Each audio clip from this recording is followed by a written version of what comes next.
Let's stand up, walk to the other side of the studio, and chat with our NHL analyst, Frankie Corrado. We call it the Walkover, and it's just a chance for me to explore the studio space here at Studio 9. We have the best studio at the network. How did it happen? Because I'm the best. Here we go, Frankie. Let's do this. Hey, buddy.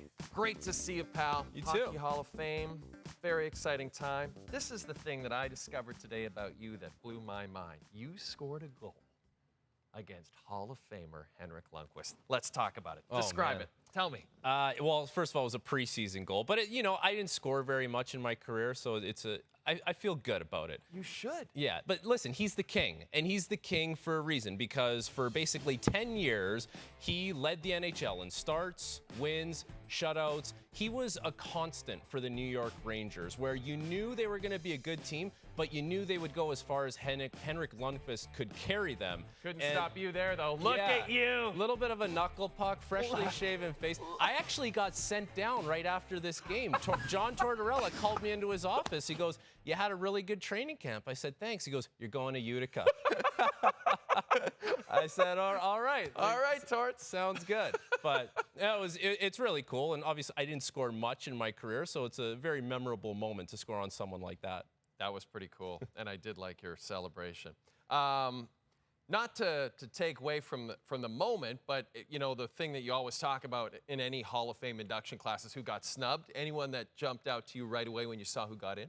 It's hard to say that there's snubs when it comes to the Hockey Hall of Fame, because all the players that are getting inducted are very deserving of being there, and there's only a certain amount of players that can get in every single season. Now, there are other players that should get in. At some point, they probably will. Alex McGillney is one of those guys for me. When you have over 1,000 points in 900 games and you have a 76-goal season, he's a Stanley Cup champion, and even the story of Alex McGillney and how he got to the NHL and how he kind of paved the way, it's really impressive, start to finish. At some point, he deserves to get into the Hockey Hall of Fame. Zetterberg is a guy that not many people are talking about when it comes to getting into the Hall of Fame. Like, he's recently been eligible to get in. But for me, he's a Hall of Famer. He really is. He's a Conn Smythe winner. He's a Stanley Cup champion.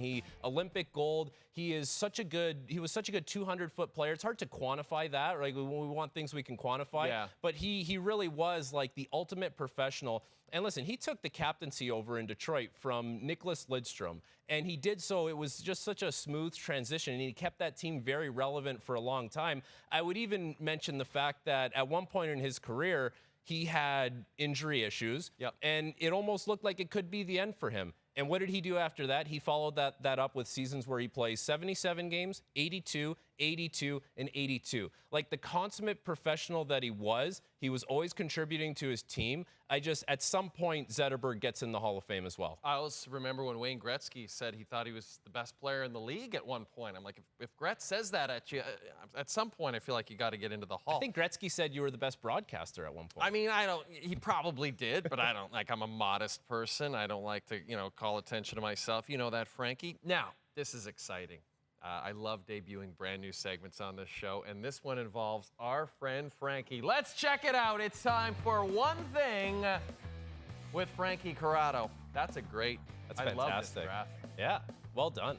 Well done by our crew. Okay, so you're going to tell us one thing from each of the Canadian teams that you want to see from the Canadian teams after the dust settles on NHL free agency. We're always starting with the Leafs. That's what we do at TSN.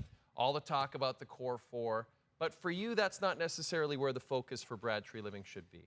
I don't know how Brad Treliving is going to come into an organization and the first thing he's going to do is trade one of the top players, the players that make the most money. I would imagine he wants to see what those guys are like day in and day out. But what he can identify from the outside is who's going to be your second-line center. And right now, when you watch the way the playoffs went, you need to be able to drive play at 5-on-5. You can't just rely on power plays. The Vegas Golden Knights, they did that.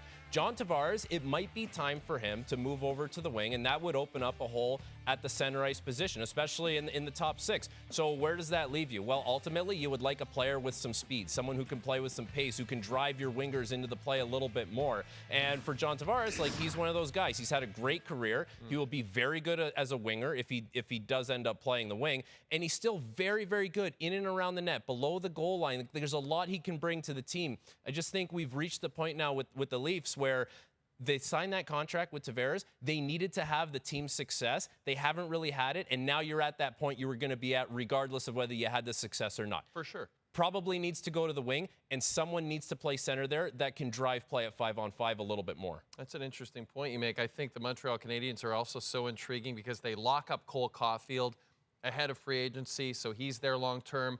We know Nick Suzuki's there long term. And then they have that 5th overall pick, too, that's so intriguing because the Matvei Michkov talk is out there. What do you want to see from Kent Hughes and the Habs? So the first thing I want to see from the Habs is player development from within. The young players need to get better. But we're talking about things that are external. So it's a great opportunity for Kent Hughes and the Montreal Canadiens to find some good veteran players who are going to be great in the locker room, who are going to give you something on the ice as well. I think Alex Killorn would be perfect for that team. Listen, they're not in win-now mode. Everyone knows that. But by all accounts, unbelievable guy. Just like James Van Riemsdyk, former teammate of mine, one of the best guys you can be around on a day-to-day basis. And then on the back end, someone like Kevin Shattenkirk. He's been around the league a long time. He can really help the young defensemen back there, maybe ease some of the burden. Like, you know, we saw at one point this year there was 5 rookie defensemen in the lineup. And some of those young guys, I give them a lot of credit. Like a guy like Arbor Xhekaj, fighting all the time, eating up those hard minutes. And I think we really got to see the value of Mike Matheson this year, playing 26 minutes a night. Like, he really took his game to another level. It just seems like if you could have good veteran guys who could be around these young guys, show them the way a little bit, whether it's on the ice, off the ice, being around for the dinners, that kind of stuff, it would be really good for that young group of players to have the right veteran influence around. Now, later in the show, Bruce Garriock, legendary Ottawa sports writer, will be joining us to talk about the Sens. I'd like to get your thoughts on the Sens. We know Pierre Dorian's going to be running the show, at least for the foreseeable future. We know Alex DeBrincat is out there. Is there anything else that jumps out at you? There's probably a few things on the Senators' wish list, but at the top has to be a goaltender, right? Like, they used 7 goaltenders this year, and it was hard to decide who's the starter at any given point. You think they have the goaltender of their future in Mads Søgaard, but the future is not right now for the Ottawa Senators. They need someone who's been around, who you can rely on to play a lot of games and give you a chance to win. Like, is Tristan Jarry that guy? We just saw Adin Hill. I would imagine Adin Hill is probably in that category where he wins a cup and he's going to sign a Jordan Binnington-esque deal where it's 4 years, 4-something million. Can they stomach that, or do they go with someone maybe a little more short-term, less money, and wait and see if Søgaard can turn into the guy and transition it? It'll be interesting to see where they go, but they need to have a constant in net that they can rely on to give them a chance, but also to stay healthy and be in the net. That's fair. All right, we've talked about the Eastern Canadian teams, or I guess Central Canada. I never know. So we're going to talk about the Western Canadian teams. Frankie's going to stick around, but stay tuned, because after the break, we will be talking with Bruce Garriock, legendary Ottawa sports writer, about all things Sens.